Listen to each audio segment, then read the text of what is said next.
So the Indiana Fever are going to they're focusing on defense right now. It's very, very clear. And from this clip from Kareem Copeland from earlier today, I do feel like there is one thing that I don't think people are realizing, and this could be not an ideal thing because they showed little bits and pieces of this last year. But I'm going to be real.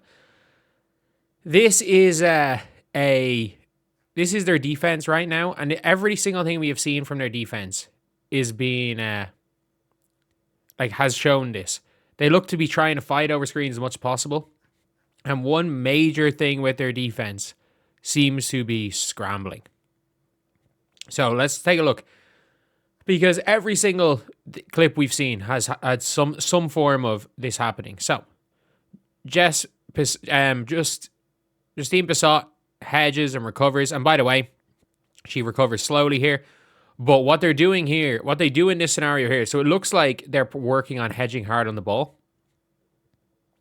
I mean this when I say this, really nice hedge, but she should be, the contact there does not need to be made. She should already be recovering. But look at what they're doing here. So, what they're doing here now is that KK Timpson goes to guard the roller. Passat goes and guards the wing, switches, while Raven Johnson comes over. They then fight over this screen. And they immediately, in this scenario here, they're fighting over this screen. When it comes to the help defense, they're running up. Raven Johnson goes and takes the big, and then they are switching this situation here where someone comes out to the corner while Raven Johnson's there on a big and KK Timpson is on the ball right there. So it is a scramble defense. In a scramble defense, what does that rely on? It relies on defensive communication. It relies on all five players being on a string. And it means that pretty much you can't, as a team, have any players that are taking a single defensive possession off. And for me, I do not think that is, the ideal defense for the Fever, because you do not want a team or an offensive juggernaut like Caitlin Clark having to scramble and work and expend energy on defense. Obviously, you want her being able to play defense. You want that.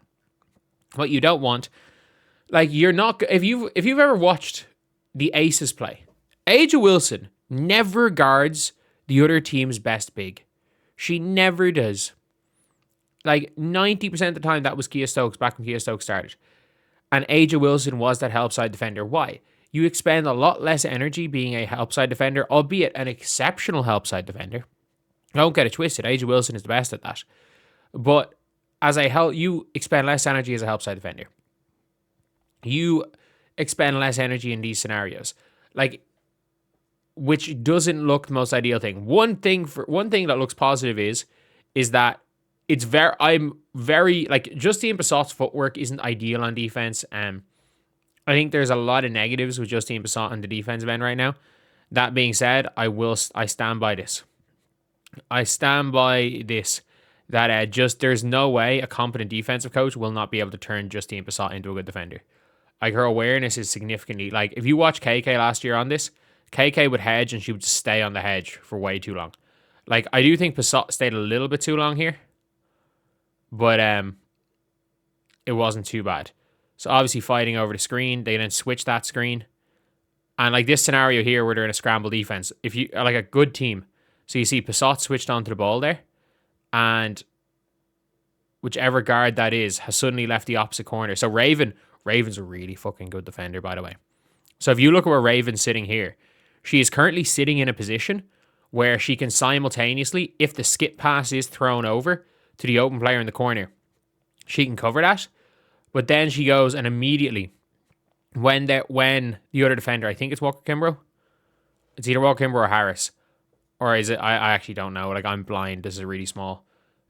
So as soon as the defender gets there, Raven Johnson goes into full front mode, and they're in help side defense there. By the way, Justine Passat's fucking huge. I've made enough videos talking about it, but she is huge. That's a good switch there. But Raven Johnson, like, that is an impressive, as a scramble defender, if you're looking at Raven Johnson here. So Raven Johnson's guarding the corner here. In this help side defense, Raven Johnson is making sure, and this is something that players don't do. It's a natural thing to do. So Raven Johnson has contact with the big here. But she has contact on this side of the big. So that if the skip pass is thrown, so the big is not going to be able to get around her and set that screen here, which means the skip pass is going to be an open shot. As well as that, if KK has to help, she can fight then in front of the... She can go and fight in front of the big so that she's not just immediately going to get sealed because she has contact. And again, you can see here, as the defender is coming up, she's gradually in different position where she can cover both. And then as soon as the help defense is there, she immediately goes in the full front.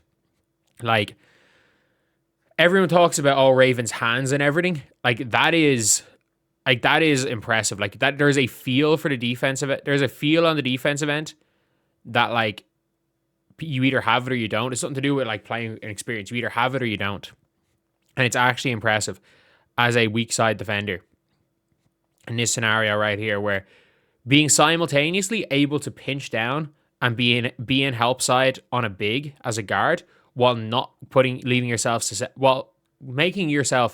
a position where you confront if needed and not leaving yourself susceptible to the screen on this side of you and the skip pass leading to a wide open three is actually impressive. I have to say, that is actually impressive. But the scramble defense that the Fever are running is, everyone's like, Raven does not care how much bigger you are, she will jam you up. Like, this isn't Raven Johnson guarding a big, this is a scramble defense. Like, I don't think people realize in a scramble defense, guards are going to have to guard bigs. Like, this play starts off with this. If you look at who the big is, look who starts off guarding the big. It's Justine Passat is guarding the big, and KK is guarding another big. Justine Passat and KK switch. Then Passat, whoever, I think is that Ty Harris, fights over the screen. They then switch the baseline screen, so Passat guards a guard, which means that KK Timpson drops down to guard the other big who Passat's guarding, and somebody has to. This isn't her guarding bigs, this is a scramble defense. And in a scramble defense, guards have to guard bigs. It seems like this is the Indiana Fever's defense being like, well, we have no size anyway, so let's just try play aggressive defense. And let's try get some quick stops. Let's try suffocate teams early. Let's make sure that we can impose ourselves on other teams. Which is effective. Like, I always say this, on small teams, whether it's pressing, you have to put pressure on the ball. You have to put pressure on the ball. You have to put pressure on passes. You cannot allow easy post-entry passes. The only problem is that in a scramble defense like this, where they're trying, if a team is good enough to literally, like, if a team is good enough in this scenario to just very calmly force a switch, you're fucked. Like, it's one of those things where it's like, I never understand why teams don't at every level, whether it's the low amateur level or the high pro level. They struggle a lot against scramble defense because there's a lot of pressure and there's a lot of arms being waved around everywhere and there's probably a lot of clapping going on and shouting. But I'm like, if a team is going out with that tactic, it's very, very easy. Just have one good screen setter. I mean it. Have one good screen setter, set something off the ball, and not even with your main players, so the referees, so someone's going to flop and get called for moving screen. Literally, just get any sort of screen going. Any sort of screen there, and get a guard switch to a big, and just don't run screens. And literally have everybody clear out and just have a big posting up under the basket on a guard. And as long as a guard can make an entry pass from the top of the three-point line into the big, looking for the ball under the basket, it's a layup. But the thing is that at every level, especially for short periods of time, the scramble defense can work. And everything we're seeing from the Fever, it looks like they're trying to fight over screens as much as possible. It looks like they're trying to fight over and hedge. That seems to be what they're looking to do on screens, especially at the top. Like we saw last year. Last year, they tried to refuse screens. So last year they refused screens on the wing. And at the top, it does look like their go-to is going to be fight over and hedge and recover, which, to be honest, isn't as commonly used anymore. It does involve bigs and it involves a lot of help, but teams hedging and recovering is not really is not really common a thing in pro basketball right now, especially in America. So yeah, that's the video. See you guys.